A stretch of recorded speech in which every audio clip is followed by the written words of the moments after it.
the advancement of science and the diffusion of information, is the best talisman to true liberty.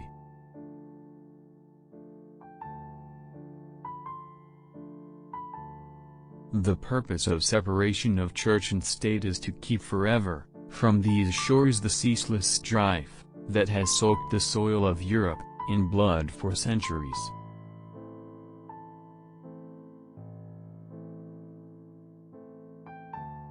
There are more instances of the abridgment of the freedom of the people by gradual and silent encroachments of those in power, than by violent and sudden usurpations.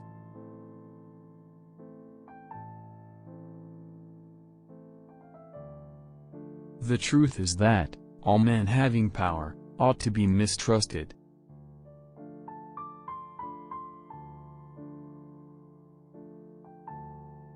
A well-regulated militia, being necessary to the security of a free state, the right of the people to keep and bear arms shall not be infringed.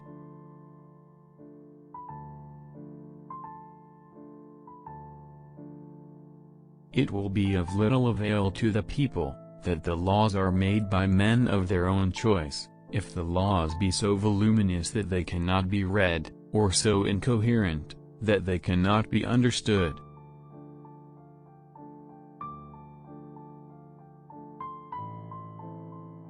Americans have the right and advantage of being armed, unlike the citizens of other countries, whose governments are afraid to trust the people with arms.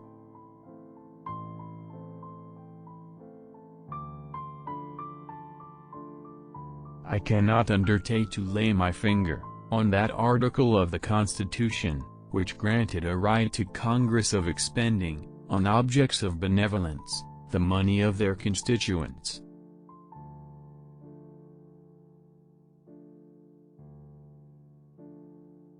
Charity is no part of the legislative duty of the government.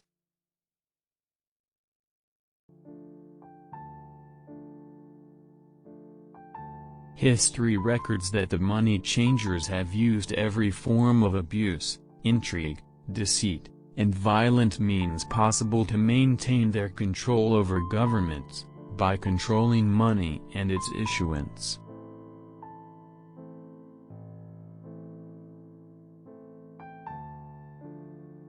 No nation could preserve its freedom in the midst of continual warfare.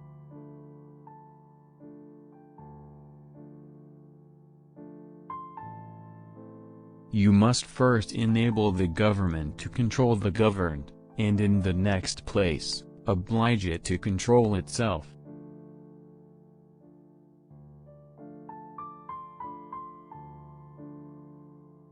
Equal laws protecting equal rights, the best guarantee of loyalty and love of country.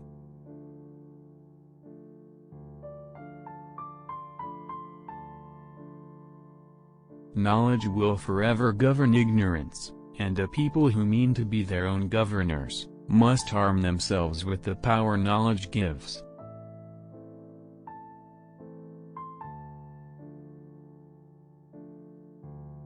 Where an excessive power prevails, property of no sort is duly respected. No man is safe in his opinions, his person, his faculties or his possessions.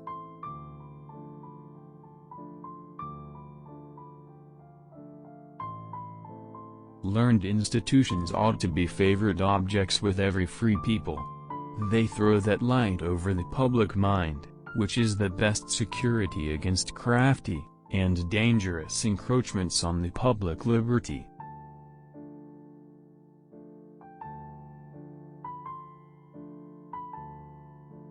Liberty is to faction what air is to fire.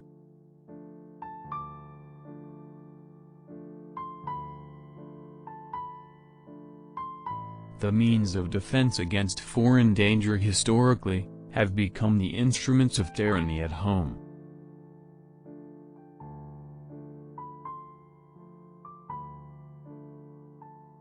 As a man is said to have a right to his property, he may be equally said to have a property in his rights.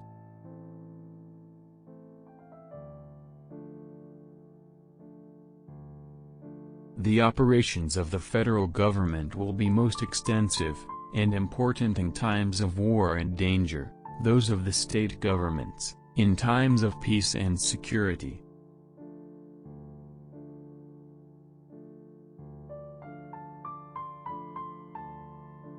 If tyranny and oppression come to this land, it will be in the guise of fighting a foreign enemy.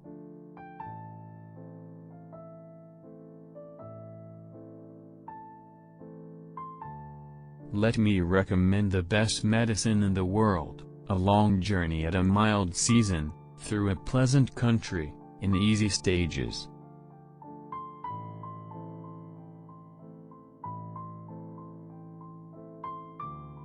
Had every Athenian citizen been a Socrates, every Athenian assembly would still have been a mob.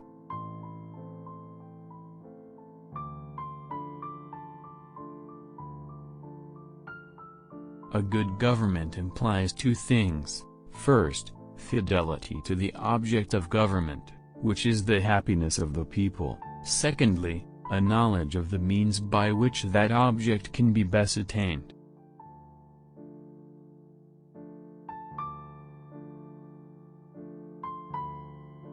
Of all the enemies to public liberty, war is perhaps the most to be dreaded, because it comprises and develops the germ of every other.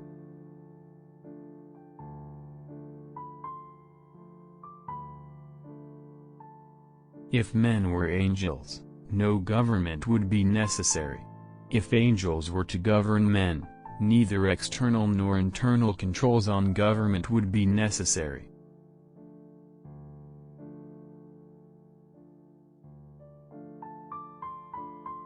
If we are to be one nation in any respect, it clearly ought to be in respect to other nations.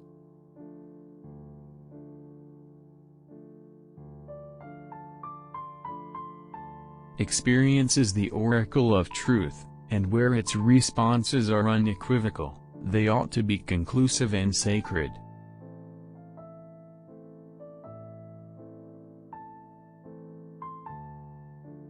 Religious bondage shackles and debilitates the mind, and unfits it for every noble enterprise, every expanded prospect.